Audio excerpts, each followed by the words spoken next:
Welcome in my YouTube channel. जैसा कि last video में हमने कोफैक्टर को निकालना सीख लिया था कि किसी भी मैट्रिक्स के हम कैसे कोफैक्टर फाइंड आउट कर सकते हैं। ओके, अब मैं आपको इस वीडियो में एक ट्रिक बताऊंगा। ओके, कि आप किस तरीके से अगर माइनर्स आपने फाइंड करने हैं तो कोफैक्टर फाइंड करते टाइम आपको सिर्फ 2-3 सेकंड से ज़्यादा नहीं लगेंगे। ओके, ये एक ट्रिक है जिसको आप याद रखो। वहाँ मुझे आपको लॉजिक बताना ज़रूरी था। ओके, तो इसलिए मैंने आपको एक लॉजिकल वे से बताया, लेकिन यहाँ मैं आपको ट्रिक बताऊँगा। ओके, क्योंकि वो लॉजिकल वे बताना ज़रूरी था, बट वो टाइम कंज्यूमिंग है कि आप हर टर्म के साथ, मैट्रिक्स की हर टर्म के साथ -1 की पावर i+j करते रहें और फिर वो देखते रहें। That is some time consuming. आपने ऐसे नहीं करना है। जैसे ये एक मैट्रिक्स है, अगर ये एक मैट्रिक्स है, ओके, जैसे ये एक मैट्रिक्स है मेरे पास, सपोज करो ये एक मैट्रिक्स है, मैं 3x3 की कर रहा हूँ। इससे आप 2x2 को ईजिली समझ सकते हो। ओके, ये हमारे पास एक मैट्रिक्स है।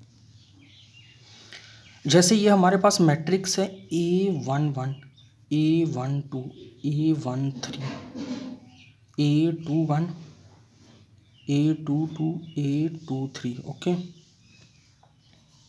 A31, A32, A33, ये मेरे पास एक मैट्रिक्स है। ओके, ये एक मैट्रिक्स है। हम जानते हैं कि मैट्रिक्स के हर एक एलिमेंट, स्क्वायर मैट्रिक्स के हर एक एलिमेंट के कोरस्पोंड्स माइनर एग्जिस्ट करता है। ओके, तो हमारे फिर इसकी एक मैट्रिक्स ऐसी भी एग्जिस्ट करेगी जो माइनर्स, जिसमें सभी माइनर्स आ सकते हैं, M11, क्योंकि A11 के कोरस्पोंड जो माइनर होगा वो M11 होगा, और A12 के कोरोस्पोंड M12, A13 के कोरोस्पोंड M13, इसी तरीके से A21 के कोरोस्पोंड M21, M22, जैसा कि मैंने प्रीवियस वीडियो में अच्छे तरीके से एक्सप्लेन कर रखा है। मैंने आपको फाइंड करने में बताया कि माइनर को कैसे फाइंड करते हैं। माइनर की कोई ट्रिक नहीं है, उसको वैसे ही फाइंड करना। ओके, लेकिन हमारे पास कोफैक्टर की ट्रिक है। ओके, अब जैसे ये माइनर आ गया मेरे पास, अब मुझे कोफैक्टर फाइंड करने हैं। जब मेरे पास माइनर होता था तो मैं कोफैक्टर कैसे फाइंड कर लेता था, जैसे CIG, ये कोफैक्टर होता था। इसको मैं कैसे फाइंड करता था, -1 की पावर i+j MIG। ओके, जब मेरे पास माइनर ऑलरेडी फाइंड आउट है, ओके, माइनर ऑलरेडी मैं जानता हूँ, तो कोफैक्टर फाइंड करने के लिए मैं -1 की पावर i+j करता हूँ। और i+j क्या है, i+j जी डिनोट करता है, आई रो को डिनोट करता है, j कॉलम को डिनोट करता है। अब मैं आपको एक ट्रिक बताता हूँ। यार जो कोफैक्टर्स की मैट्रिक्स होगी ना, उसको क्या कहते हैं हम, कोफैक्टर की मैट्रिक्स को ये कहते हैं ना n×n, क्योंकि वो स्क्वायर मैट्रिक्स ही होती है। तो उस मैट्रिक्स को मैं ऐसे लिख सकता हूँ, जैसे मेरे पास ये M11 है ना, पहले को तो मैं रख दूंगा सेम एज इट इज़, दूसरे को मैं माइनस का कर दूंगा M12 को, तीसरे को मैं फिर से ऐड रखूँगा प्लस माइनस प्लस, अब इसको माइनस M21 को, अब M22 को इसको माइनस कर दूंगा, इसको प्लस, इसको माइनस कर दूंगा। मीन्स एक को प्लस एक को माइनस, स्टार्टिंग प्लस से होगी, plus minus plus minus plus minus, ये प्लस का आएगा A31, M32 फिर माइनस का आ जाएगा, और M33 प्लस का आ जाएगा। इसी को कहते हैं C11, C12, C13, C21, C22, C23। या फिर अगर माइनर्स को कैसे, कोफैक्टर्स को हमने कैसे डिनोट करा था, हमने ए से डिनोट करा था। ए कर दो फिर इसे, ओके, ए कर दो। कुछ बुक्स में सी से भी डिनोट करते हैं, लेकिन एनसीईआरटी में ए से करा हुआ है, तो ए से डिनोट कर दो। डिनोशन में कोई फ़र्क नहीं पड़ेगा। ओके, आप सी से डिनोट करो कोफैक्टर को, या ए कैपिटल ए से, कोई फ़र्क नहीं पड़ेगा, मेथड वही रहेगा, सिर्फ डिनोशन रहती है। Okay, A31, A32, A33, okay, ये इसके युगल है। मतलब माइनर से हम कोफैक्टर निकालने में सिर्फ 5 सेकेंड लगाते हैं। फर्स्ट को प्लस का, दूसरे को माइनस का, तीसरे को प्लस का, चौथे को माइनस का, पांचवें को प्लस का, छठे को माइनस का। इसी तरीके से हम 2x2 में यही करते हैं। अगर मेरे पास माइनर है ना M11, M12, M21, M22, मैं इसको कर दूंगा माइनस का और इसको कर दूंगा, ये कोफैक्टर्स आ जाएंगे, कोफैक्टर्स की मैट्रिक्स आ जाएगी। ओके, आई होप कि आप इस ट्रिक को समझ गए होंगे। ओके, अब हम नेक्स्ट मैं आपको एक प्रॉपर्टी करवाता हूँ जिसका नाम है, मैं आपको एक प्रॉपर्टी अब करवाता हूँ कि अगर कोई मैट्रिक्स है, ओके, मैं आपको एक प्रॉपर्टी करवाता हूँ कि जैसे एनी स्क्वायर मैट्रिक्स, कोई भी स्क्वायर मैट्रिक्स है, अगर उसका डिटर्मिनेंट नॉन जीरो आ जाए उसे हम क्या कहेंगे, नॉन सिंगुलर। क्या कहेंगे उसे हम, non singular matrix. Okay, non singular matrix जिसका डिटर्मिनेंट नॉट इक्वल जीरो आ जाए उसे हम नॉन सिंगुलर मैट्रिक्स बोलते हैं। ओके,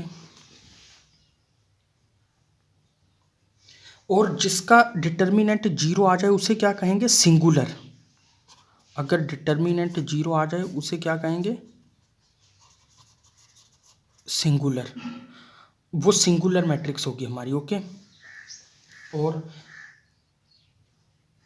अब हम प्रॉपर्टी करते हैं इसकी। नॉन सिंगुलर की एग्जांपल अगर मैं आपको दे दूँ तो एक ये देखो मैट्रिक्स 1 0 0 1। अब इसका आप डिटर्मिनेंट निकालो, क्या आएगा। 1 को 1 से किया 1, माइनस 0 को 0 से 0, 1, तो 1 क्या है, एक नॉन जीरो नंबर है। तो इसका मतलब ये मैट्रिक्स नॉन सिंगुलर है, ये मैट्रिक्स नॉन सिंगुलर मैट्रिक्स है। ओके, ये मैट्रिक्स एक नॉन सिंगुलर मैट्रिक्स है। इसी तरीके से अगर मैं एक मैट्रिक्स बी ले लूँ 0 0 0 1, इसका डिटर्मिनेंट क्या आएगा, 0 को 0 से किया, माइनस 0 को 1 से, 0 माइनस 0 इक्वल 0। ओके, ये बी मैट्रिक्स है हमारी, ये सिंगुलर मैट्रिक्स है। और ए कौन सी मैट्रिक्स है, non singular matrix.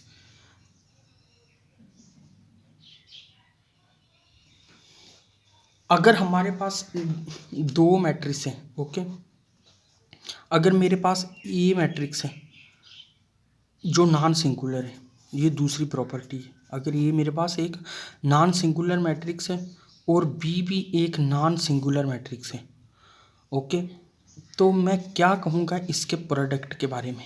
Product singular होगा या नॉन सिंगुलर होगा, प्रोडक्ट मैट्रिक्स नॉन सिंगुलर होगी या सिंगुलर होगी, बट अबाउट इट्स प्रोडक्ट। जैसा कि हम जानते हैं कि प्रोडक्ट के लिए क्या, किस डिटर्मिनेंट के लिए क्या होना चाहिए, कोई भी मैट्रिक्स स्क्वायर होनी चाहिए। For the determinant matrix need to be a square one.